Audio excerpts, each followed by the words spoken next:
if you want to understand in the Middle Ages when they talked about like inkubi and succubi, it's like you can understand that pretty well right now. Like this is what's going on. We're being invaded by succubi and incubi, and the porn is a medium by which sexuality is being, our attention and our sexual attention is being pulled as far away as possible from the sublimation of it. But what it means is that it's also being pulled away from the lower levels, which means just having normal sexual relationships with your spouse, having children, all this. And so it's like it's pulling us away into a kind of worship that is, people are gonna maybe not, I hope they understand, but it is in a way a kind of demon worship.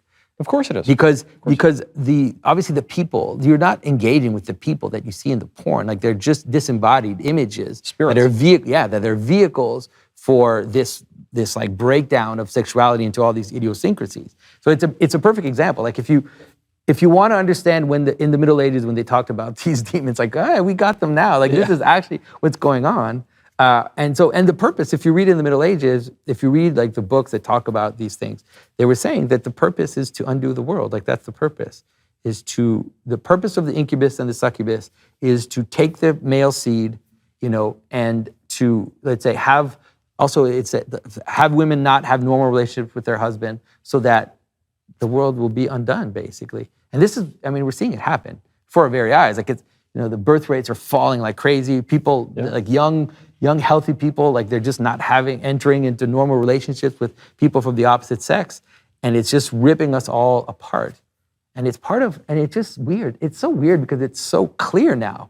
It's actually a good time to be alive in some ways because, 30 years ago or 20 years ago, if you had said, this is anti-human, people actually want humans to exist as little as possible, you said, oh, come on, Jonathan, you're making it up. It's like, well, at this point, it's pretty clear because now they're just saying it straight out. Like, we just want humans to exist as little as possible and to remove them, remove them from the earth as much as we can.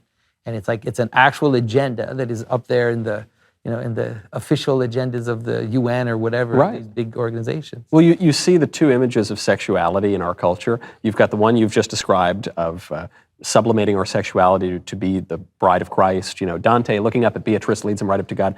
And then the other one is 50 Shades of Grey. That's right. And I can't help but notice the former, the Dante and the Beatrice and the bride of Christ, it's full of angels and harps and bright light and beauty. And then the 50 Shades of Grey is full of, you're just whipping people and chains. It looks like hell. No one's like pretending anymore.